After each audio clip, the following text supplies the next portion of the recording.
দেশীয় পণ্য কিনে হন ধন্য, এই কথা মুখে মুখে আমরা সবাই বলি, কিন্তু কাজের বেলায় কোনো খবর নাই। ভাই আপনি তো চাইনিজ ফোন ইউজ করেন। সাব্বির, তুই তো ভালো হয়ে গেছিস ভাবছিলাম আমি। আচ্ছা সত্যি কথা বললেও তো। এই তোর ভিডিওর ভিতরে সত্যি কথা কে কথা কইছে? যাই হোক, আজ আমরা তদন্ত করে দেখবো Alton RM4 মাত্র 10,500 টাকা দাম কেমন হবে আপনাদের জন্য, এবং মূলত এই ফোনটি কাদের জন্য, ভালো মন্দ খুঁটিনাটি সবকিছু নিয়ে আলোচনা হবে আমাদের আজকের ভিডিওতে। ক্যামেরার পেছনে সাব্বিরকে সাথে নিয়ে পুরো ভিডিও জুড়ে থাকবো আমি ওয়াহিদ, আর আপনারা দেখছেন take to the point.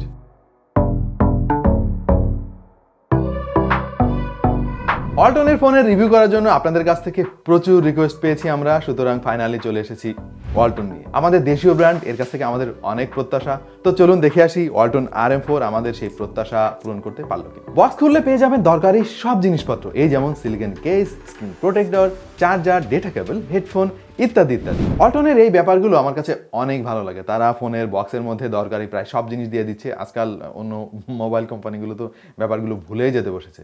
So আমার মনে হয় অন্য সবার Alton-এর কাছ থেকে শেখা উচিত। দেখতে শুনতে বেশ ভালোই মনে হলো ফোনটি, গতানুগতিক Alton ফোনের মতোই। পেছনটা প্লাস্টিক বিল্ড এবং সেটা হওয়ারই কথা, তবে গ্লসি ফিনিশের কারণে প্রিমিয়াম ফিল পেলাম না আনফরচুনেট। ফোনটা বেশ মোটা সোটা, কারণ ভেতরে হিউজ ব্যাটারি, আর যার ফলে ওজনও প্রায় 214 গ্রামের মতো। তবে ওয়েট ডিস্ট্রিবিউশন বেশ ভালো। ফোনটা বেশ শক্তপোক্ত, সুতরাং সহজে ভাঙবে বলে মনে হয় না। এই কি গেল রে সাব্বির, এটা কি হইছে? আরে সেই গ্লাস তো ভেঙে গেছে। হাই হাই, ও মাই গড, এখন কি হবে? মজা করলাম, কিছুই হয়নি ফোনের।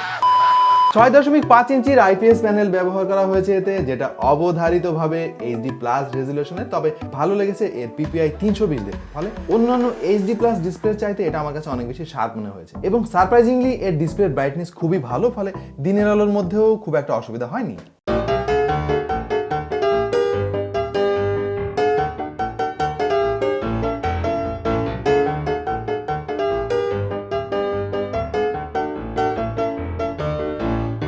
ফোনটার বেজেল অবশ্য আমাদের চোখে বেশ লেগেছে, আর একটু থিন বেজেল আশা করেছি। এন্ট্রি লেভেলের ফোন হওয়ায় ডিসপ্লেতে কোনো প্রোটেকশন নেই, ফলে একটু সাবধানে ব্যবহার করতে হবে। এতে হেলিও A25 চিপসেট ব্যবহার করা হয়েছে, সাথে থাকবে অক্টা-কোর CPU, আর র্যাম রয়েছে 4GB, এবং ইন্টারনাল মেমোরি পেয়ে যাবেন 64GB। রয়েছে ডেডিকেটেড মেমোরি কার্ড স্লট, ফলে চাইলে 256GB পর্যন্ত বাড়াতে পারবেন এর ইন্টারনাল মেমোরি। এর দাম কনসিডার করলে আর এন্ট্রি লেভেলের ফোন সেটা বিবেচনায় নিলে এর র্যাম আর রম আমি বলবো ঠিকই আছে, বাট A25 চিপসেট না দিয়ে যদি আরেকটু বেটার কোনো চিপসেট দেওয়া হতো তাহলে পার্সোনালি আমি একটু খুশি হতাম আর কি। Android 10 পেয়ে যাবেন আউট অফ দ্য বক্স, সাথে গুগলের স্টক অ্যান্ড্রয়েড, ফলে খুব নিট অ্যান্ড ক্লিন একটা ফিল পাওয়া যাবে, কোনো ব্লটার নাই। সো আপনি আপনার পছন্দ মতো কাস্টমাইজ করে নিতে পারবেন। সো সফটওয়্যার সেকশনে Alton 10-এ 10।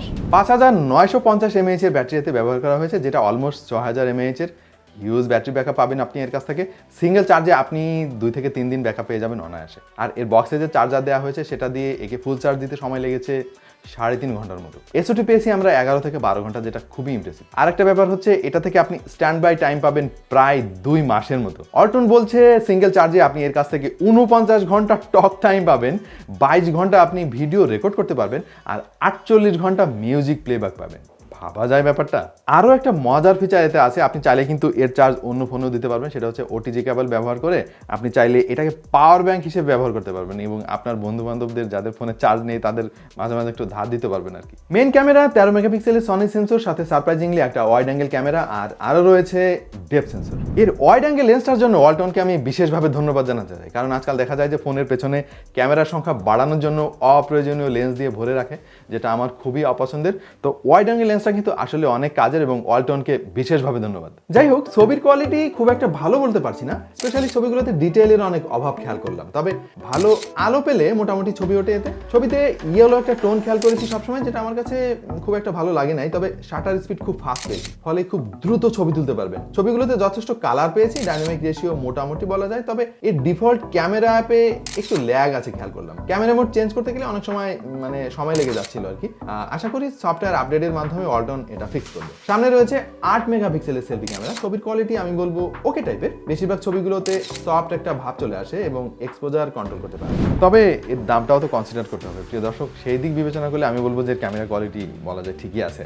সিকিউরিটি হিসেবে এতে রয়েছে ফিঙ্গারপ্রিন্ট সেন্সর এবং আমি বলবো সেটা যথেষ্ট ফাস্ট এবং রিলায়েবল। ফোনের দামকে যদি আপনি কনসিডার করেন তাহলে এর পারফরমেন্সকে আমি খারাপ বলবো না কোনোভাবে, তবে অ্যাজ ইউজুয়াল কিছু ল্যাগ আমরা পেয়েছি এবং কিছু কিছু সময় দেখেছি যে অ্যাপ ওপেন করতে গেলে একটু সময় লেগে যাচ্ছিল আর কি।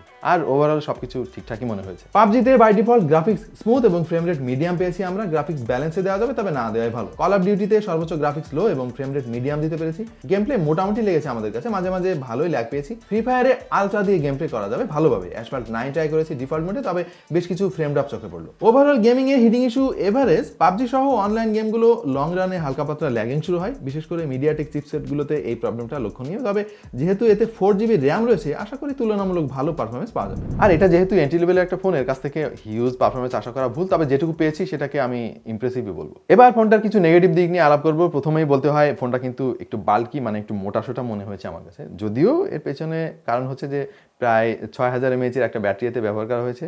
মূলত মোটা হওয়ার কারণও একটাই। লাউড স্পিকারের কোয়ালিটি আমি আর একটু ভালো আশা করেছিলাম এর কাছ থেকে, মানে এর ভলিউম ঠিক আছে বাট সাউন্ড কোয়ালিটি আমার মনে হয় আর একটু ইমপ্রুভ করা দরকার। আর একটা ব্যাপার বলতে হয় সেটা হচ্ছে এটাকে ফুল চার্জ করতে হিউজ সময় লেগে যাচ্ছিল, প্রায় 3.5 ঘন্টার মতো, যেটা আমার কাছে মনে হয়েছে অনেক বেশি। আমার মনে হয় এর বক্সে যদি 10 ওয়াটের চার্জার না দিয়ে 18 ওয়াটের চার্জার দেওয়া হতো আরও ভালো হতো, বাট দামও তো চিন্তা করতে হয়।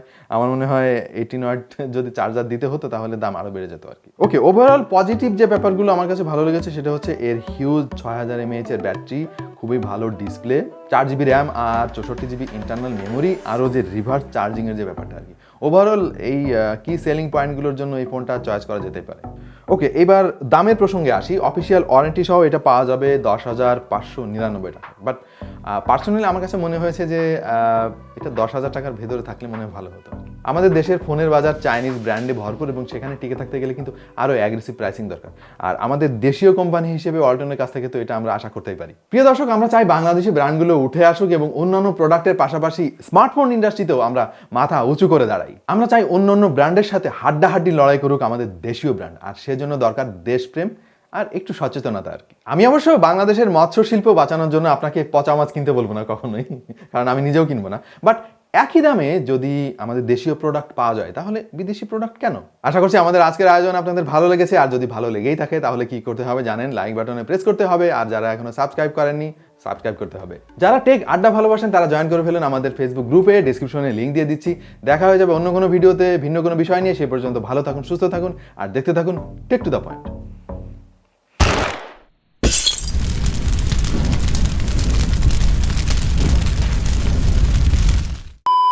প্রজেক্টটা চালু করতে হবে আর কি, এবং যত দ্রুত সম্ভব। আমার আশা আছে যে পুরো জানুয়ারির 1 তারিখ থেকে আর কি চালু হবে।